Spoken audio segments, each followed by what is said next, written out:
नमस्कार. परभणी न्यूजमध्ये आपलं स्वागत करतो. मी दिलीप बनकर. पाहूया आजच्या ठळक घडामोडी.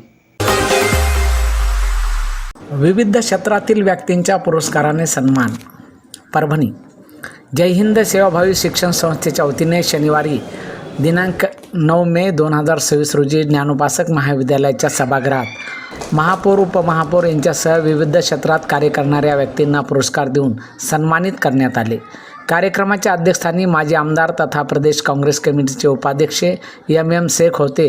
विशेष उपस्थितीमध्ये माजी मंत्री गणेशराव दुधगावकर तर विशेष सत्कारमूर्ती म्हणून परभणी शहराचे महापौर सय्यद इक्बाल, उपमहापौर गणेश देशमुख तर प्रमुख पाहुणे म्हणून वर्धा येथील प्रसिद्ध हिंदी कवी इम्रान राही, प्रसिद्ध वक्ते इंजिनियर RD मगर, अहमद चाऊस, हाजी शेख शेरू, खदीर लाला हशमी यांची उपस्थिती होती. या प्रसंगी विविध क्षेत्रामध्ये उल्लेखनीय कार्य करणाऱ्या 25 व्यक्तींना महाराष्ट्र गौरव पुरस्कार देऊन सन्मानित करण्यात आले. यावेळी महापौर सय्यद इक्बाल, उपमहापौर गणेश देशमुख यांचा विशेष गौरव करण्यात आला. यावेळी गणेश दुधगावकर, इम्रान राही, इंजिनियर RD मगर यांनी मनोगत व्यक्त केले. कार्यक्रमाचे अध्यक्ष सत्तार इनामदार यांनी केले. कार्यक्रमाच्या यशस्वीतेसाठी शाहीन जब्बार थारा, शेख शरीफ, तस्लीम खतीब यांनी पुढाकार घेतला. कार्यक्रमाचे सूत्रसंचालन विधितज्ञ इब्राहिम बक्ष आझाद यांनी केले तर आभार इनामदार यांनी मानले. परभणी न्यूजच्या वतीने घेतलेला हा वृत्तांत.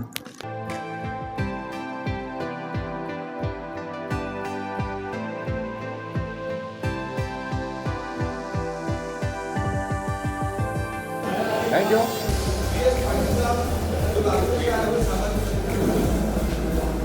Thank you.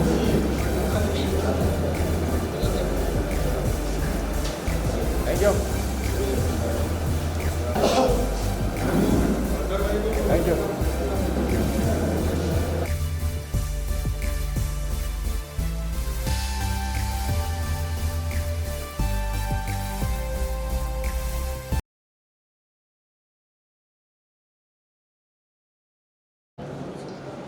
आज जय हिंद सेवाभावी शिक्षण संस्था यांच्या वतीने आयोजित केलेला महाराष्ट्र गौरव पुरस्काराचा वितरण समारंभ आज आयोजित केलेला आहे.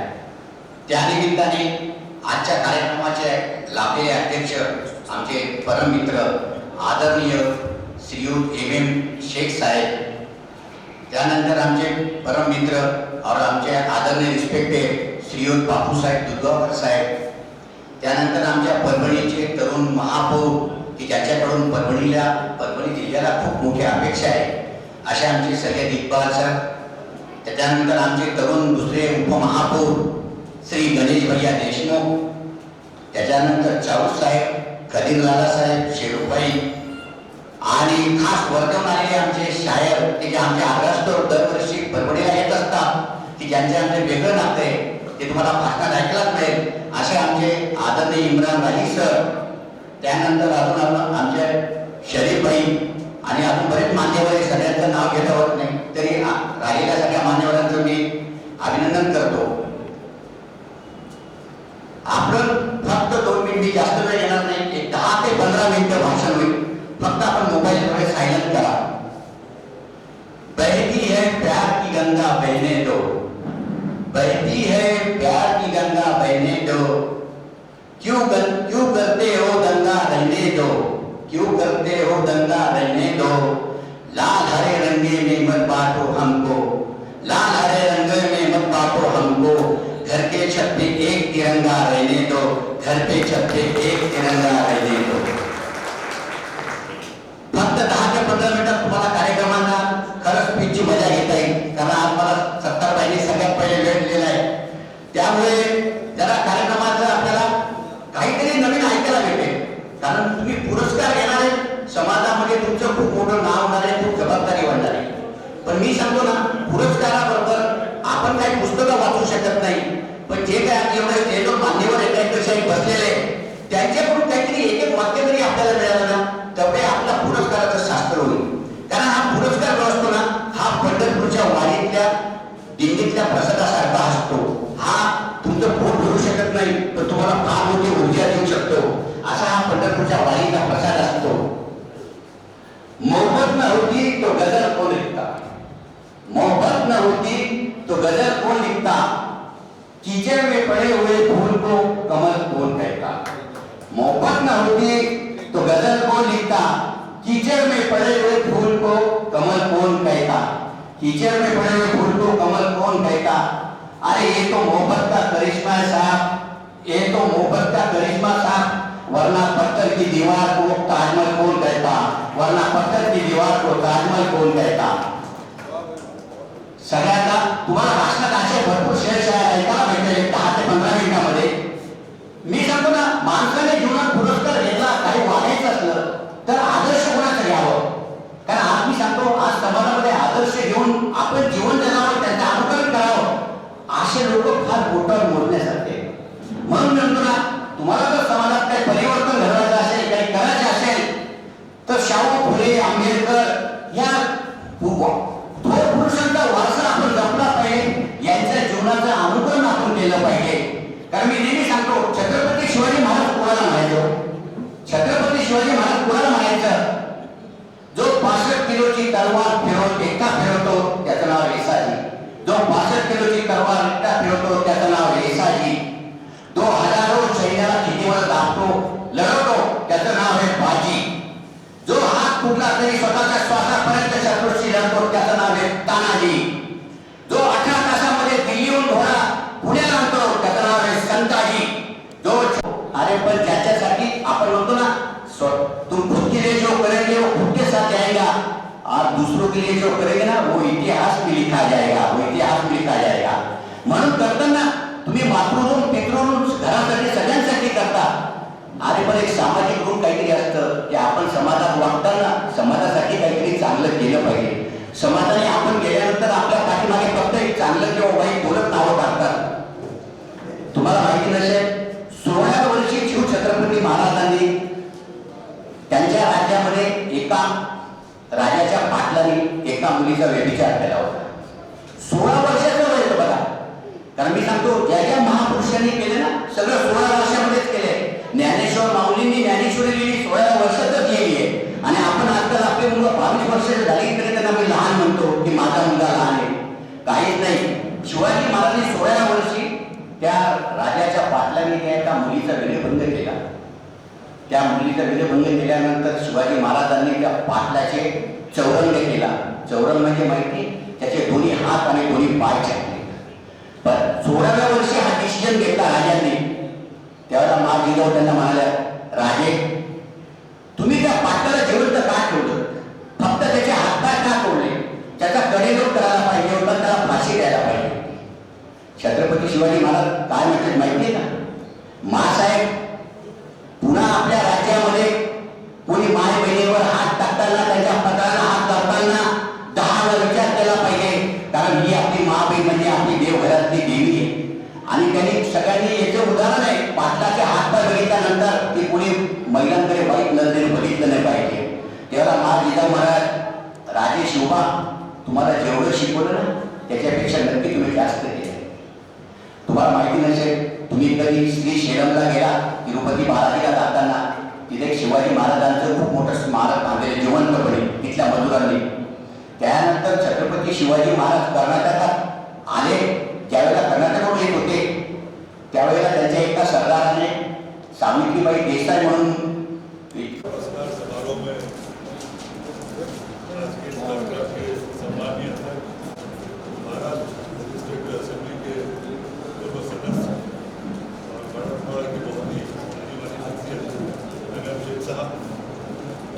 प्रोग्राम में इनके छत्र छाया में जिनके परिसर में हम लोग यहाँ बैठकर प्रोग्राम में इसका लुत्फ ले रहे हैं।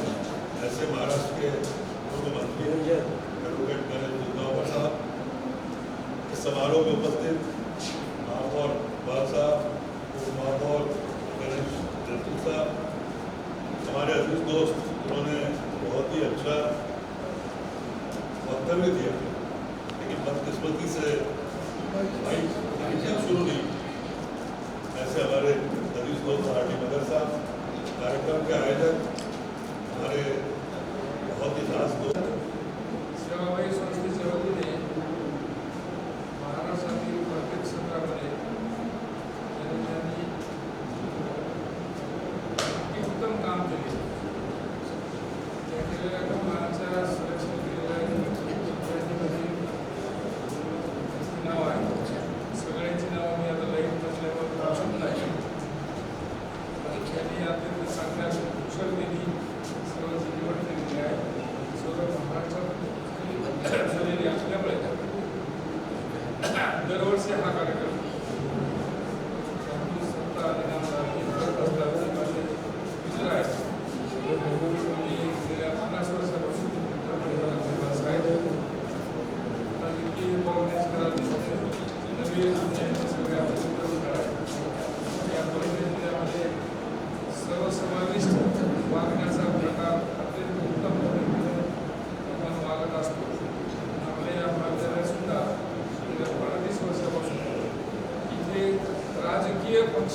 शिक्षणातील शैक्षणिक चळवळीतलेच कार्यक्रम केले जातात.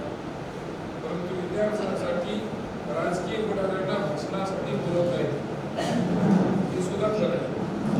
ते सुद्धा लोकांना कळायला पाहिजे. ते इथे राजकारण केलं जात नाही.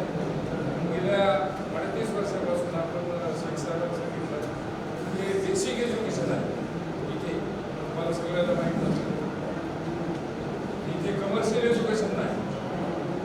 आणि इथे पहिल्या वर्गापासून PhD पर्यंत उर्दू सुद्धा आहे. सांगतो आपण औरंगाबादला शिक्षण एकत्र केलेलं आहे. मी परवाना कृषी महाविद्यालयात शिकायला होते.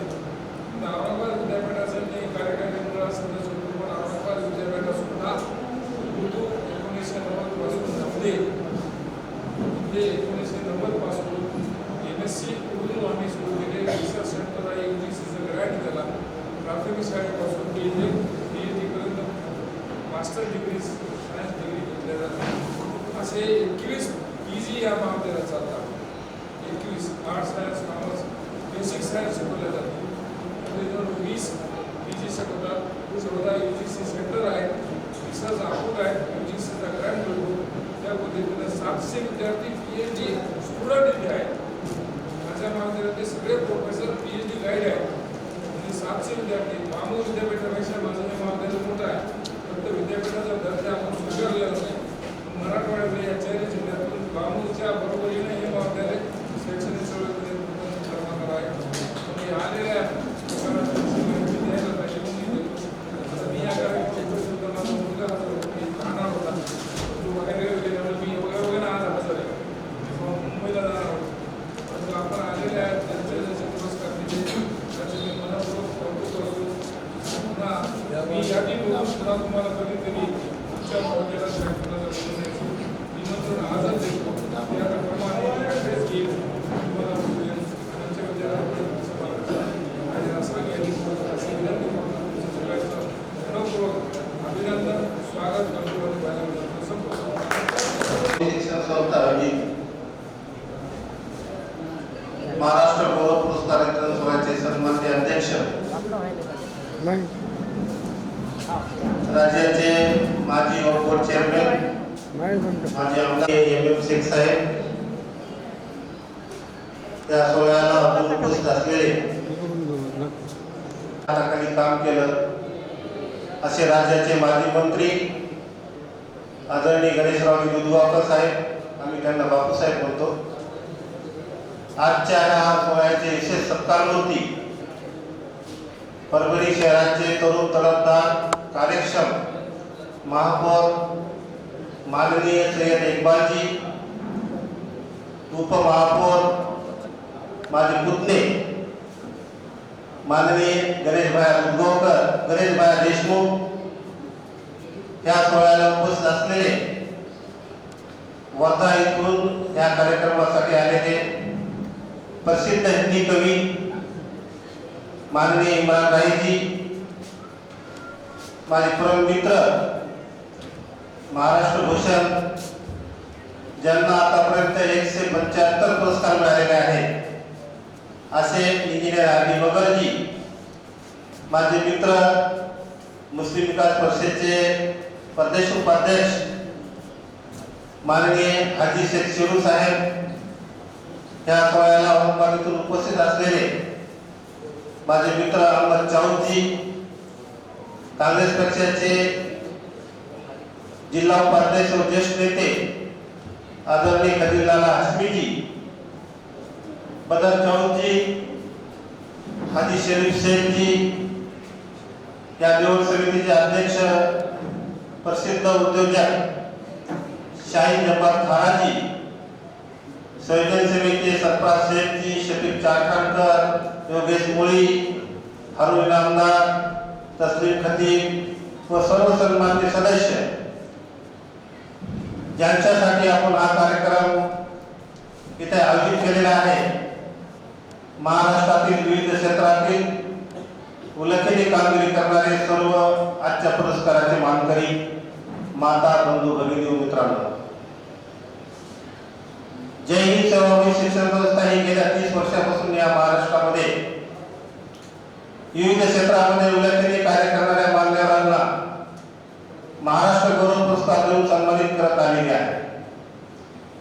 त्याच्या मागचं कारण की आपण समाजसेवा करतो, समाजाला काही मिळावं म्हणून त्यांच्या हक्कासाठी लढतो आणि त्यांचं कुठंतरी प्रोत्साहन मनोबल वाढावं, त्यासाठी आम्ही महाराष्ट्रातील जे लोक समाजसेवा करीत आहेत अशा लोकांची, अशा मान्यवरांची निवड करत आलेलो आहे. मित्रांनो, समाजकारण आणि राजकारण ह्या दोन बाजू वेगळ्या आहेत. आता राजकारण कसं आहे काय तुम्हाला मला सांगायची गरज नाही. राजकारणामध्ये 10% खरं आणि 90% खोटं बोललं जातं, पण समाजकारणामध्ये उलट आहे. समाजकारणामध्ये 100% खरंच बोललं जातं आणि समाजकारण आजच्या काळाची गरज आहे. जेणेकरून हिंदू, मुस्लिम, शीख, ईसाई वेगवेगळ्या प्रांतात वेगवेगळ्या जाती धर्माचे लोक एकमेकांचा आदर करणं, एकमेकांचा सन्मान करणं हे समाजकार्यातून आपल्याला कळत असतं. म्हणून आम्ही राजकारणापेक्षा समाजकारणावर जास्ती भर देतो. मीही 40 वर्षापासून बापूसाहेबांच्या नेतृत्वाखाली 1980 साली ज्युनियर कार्यकर्ता म्हणून काम करत होतो. पक्षाच्या माध्यमातून अनेक पदं भेटली मला. मी महाराष्ट्र लेवलला आहे आता. शहर उपाध्यक्ष पदापासून आता महाराष्ट्राच्या उपाध्यक्ष पदापर्यंत काम करतो. परंतु समाजकार्यातून जे मिळणारं सुख, समाजकार्यातून जे मिळणारा आनंद तो फार वेगळा असतो. त्या आनंदाचा काही आपण मोल करू शकत नाही. म्हणून माझी विनंती आहे की आज आपण मान्यवरांच्या शुभ हस्ते महाराष्ट्र गौरव पुरस्काराने सन्मानित होत आहात. त्याबद्दल आमच्या संस्थेला अभिमान आहे. विशेष सांगायचं म्हणजे जय हिंद सेवाभावी शिक्षण संस्थेच्या माध्यमातून देशाचे माजी कृषी मंत्री व महाराष्ट्राचे अनेक वेळा मुख्यमंत्री राहिलेले आदरणीय शरदचंद्रजी पवार साहेब यांना सुद्धा जय हिंद सेवाभावी शिक्षण संस्थेच्या वतीनं कृषीरत्न या पुरस्काराने सन्मानित करण्यात आलं आहे. चित्रपट अभिनेत्री शाबाना आजमी, लीना जाधव, चित्रपट अभिनेते रजा मुराद, अनेक दिग्गजांना कुलगुरू, परभणीचे कुलगुरू, नागपूरचे कुलगुरू आणि हरियाणा व पंजाबचे हायकोर्टाचे जज अरुण चौधरीजी यांना सुद्धा या सन्मानाने सन्मानित करण्यात आहे. परंतु पदाचं काय नाही, पद मोठे असतील पण काम करण्याची पद्धत आपण आज त्या पातळीवर नसतात, पण आपण आपल्या माध्यमातून आपण जे समाज कार्य केले त्याची आम्हाला कदर आहे, त्याची आम्हाला जाणीव आहे. म्हणून आज प्रत्येक जिल्ह्यातून एक अशा मी महाराष्ट्रातून 25 मान्यवर निवडलेले आहेत आणि त्या मान्यवराला माझी एकच विनंती आहे की आपण ज्यावेळेस पुरस्कार घेतो त्यावेळेस कमीत कमी एवढा विचार करा की ह्या पुरस्काराचा कुठेतरी सन्मान झाला पाहिजे. आपल्या हातून कुठंही चुकीचं काम न घडलं पाहिजे. कारण लोक काय म्हणतात, अरे अशा कशा संस्था आहेत, कोणालाही पुरस्कार, कोणालाही पुरस्कार, कोणालाही पुरस्कार.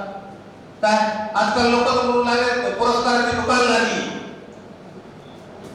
तर हे ध्येय आपण लक्षात ठेवता आपण आपल्या समाजकार्याची आपल्या अंतःकरणामध्ये नोंद घ्यावी की आम्हाला हा पुरस्कार भेटलेला आहे आणि या पुरस्काराचा सन्मान लोकांनी आनंदाने आणि आदराने घेतला पाहिजे अशीच विनंती करतो. शेवटी एका कवीनं म्हटलं आहे, सगळीच नाती ही रक्ताची नसतात, सगळीच नाती ही रक्ताची नसतात, काही नाती प्रेमाची असतात. प्रेमाची नाते अशीच आयुष्यभर आपण राहावं हीच अल्लाच्या चरणी प्रार्थना करतो. रजा घेतो. जय जय महाराष्ट्र.